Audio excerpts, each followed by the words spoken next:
दोस्तों आज की वीडियो में बात करेंगे शारदा एनर्जी स्टॉक के ऊपर। इस स्टॉक में शुक्रवार को लगभग 4.5% गिरावट देखने को मिली और इसी बीच कंपनी ने अपने क्वार्टर वन के नंबर जारी किए। तो क्वार्टर वन के नंबर कंपनी ने बेस्ट जारी किए, तो किस प्रकार के सेल्स और नेट प्रॉफिट जनरेट किया उसके ऊपर बात करेंगे, साथ में फंडामेंटल एनालाइज करेंगे और कंपनी ने डिविडेंड भी अनाउंसमेंट किया उसके ऊपर भी बात करेंगे। लेकिन उससे पहले यदि आप लोगों ने चैनल को सब्सक्राइब नहीं किया तो प्लीज़ चैनल को जरूर सब्सक्राइब करें। एक तो ये सर कंपनी ने जो सेल्स दिखाई है इस बार, जो सेल्स है 926 करोड़ की, ठीक है, यहाँ पे 926 करोड़ की कंपनी सेल्स दिखाई है। पिछले क्वार्टर थी 889 करोड़ की, ठीक है, और समान तिमाही में यदि एक साल से कंपेयर करें तो वहाँ पे 1052 करोड़ की, यानी कि ईयरली वाइज तो सेल्स में गिरावट है बट क्वार्टर वाइज जंप है। और नेट प्रॉफिट देखें, ठीक है, तो नेट प्रॉफिट में यहाँ पे कंपनी ने इस बार प्रॉफिट जनरेट किया 198 करोड़, ठीक है, पिछले क्वार्टर 88 करोड़, यानी क्वार्टर वाइज बड़ा जंप देखने को मिला है। और पिछले साल यदि की बात करें समान तिमाही में तो वहाँ 172 करोड़ कंपनी को प्रॉफिट था, तो वहाँ से भी जंप देखने को मिल रहा है। तो यानी कि ये कि ओवरऑल कंपनी के नेट प्रॉफिट में जंप देखने को मिल रहा है। तो स्टॉक में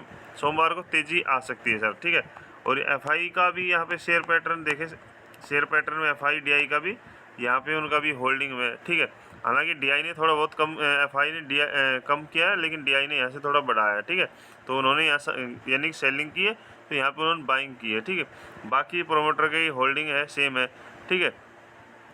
तो इस स्टॉक को एक तो ये है कि सर ये जो स्टॉक है, ठीक है, सीधा है ये जो है फ्लैग शिपिंग कंपनी है, यानी कि ये स्टील, फेरोले एंड पावर सेक्टर से बिलोंग करती है, ठीक है। और यदि फंडामेंटल की बात करें तो स्टॉक की पी अभी 16 है, ठीक है, यानी 16 की पी पे लगभग काम कर रहा है। इंडस्ट्रीज की पी है 28 है, यानी कि स्टॉक अभी भी अंडर वैल्यूड है, ठीक है। इंटरेंस वैल्यू 206 रुपये, ठीक है। हालांकि कंपनी पर डेप्ट है बट रिजर्व भी कंपनी के पास है, ठीक है। अंडर वैल्यू स्टॉक है। डिविडेंड अनाउंसमेंट किया, जो डिविडेंड है वो 1 रुपये अनाउंसमेंट किया, ठीक है। और उसकी रिकॉर्ड डेट कंपनी ने 30 अगस्त रखी, यानी कि 30 अगस्त तक जिसके पास भी इस कंपनी के शेयर रहेंगे उसको पर शेयर 1 रुपये के हिसाब से डिविडेंड मिलेगा, ठीक है। तो यानी कि इस बार कंपनी का जो नेट प्रॉफिट है, यानी कि क्वार्टर वन के नंबर है बेस्ट आए हैं, साथ में डिविडेंड का भी अनाउंसमेंट हुआ। तो जिसके पास स्टॉक ओनली वो तो होल्ड करो सर। और यदि स्टॉक को बीएससी पे देखें तो एक तो ये है कि ये स्टॉक की जो लिमिट है 20% है, ठीक है, यानी कि जैसे ही अपर सर्किट लगता है स्टॉक 300 प्लस चला जाएगा, ठीक है सर। तो इसी स्टॉक ने अच्छा खासा रिटर्न बना के दिया है, ठीक है, आगे भी रिटर्न बना के देगा। तो जिसके पास है वो तो भाई ओनली होल्ड करो, ठीक है, सेलिंग करने की ज़रूरत नहीं है। और जिसको बाइंग करना हो, यदि 6 महीने का चार्ट देखें तो 6 महीने में कोई खास रिटर्न नहीं है, ठीक है।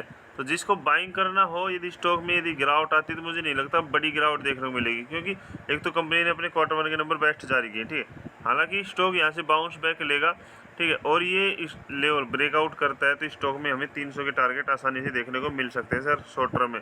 क्योंकि एक तो ये सर काफ़ी समय से देखें तो स्टॉक कंसोलिडेट कर रहा है एक रेंज में, ठीक है। ये देखें तो रेंज में कंसोलिडेट कर रहा है, ठीक है। यहाँ से डाउन, फिर तेज़ी, फिर डाउन, फिर तेज़ी, फिर डाउन, फिर यहाँ से तेज़ी और फिर डाउन, ठीक है। तो अब रिकवरी की उम्मीदें हैं क्योंकि कंपनी के क्वार्टर वन के नंबर बेस्ट है, साथ में डिविडेंड है। तो यहाँ से जिसके पास भी ओनली भाई स्टॉक को होल्ड करो, ठीक है, बेस्ट कंपनी है। क्योंकि इस स्टॉक ने यदि हम यहाँ का देखें 5 साल का देखें ना, तो इस स्टॉक ने अच्छा खासा रिटर्न बना के दिया है, ठीक है, 1400% के लगभग इस, ठीक है। तो और यदि किसी को ख़रीदना हो, यदि नए फ्रेश एंट्री लेनी हो तो गिरावट में मौका ढूंढो सर।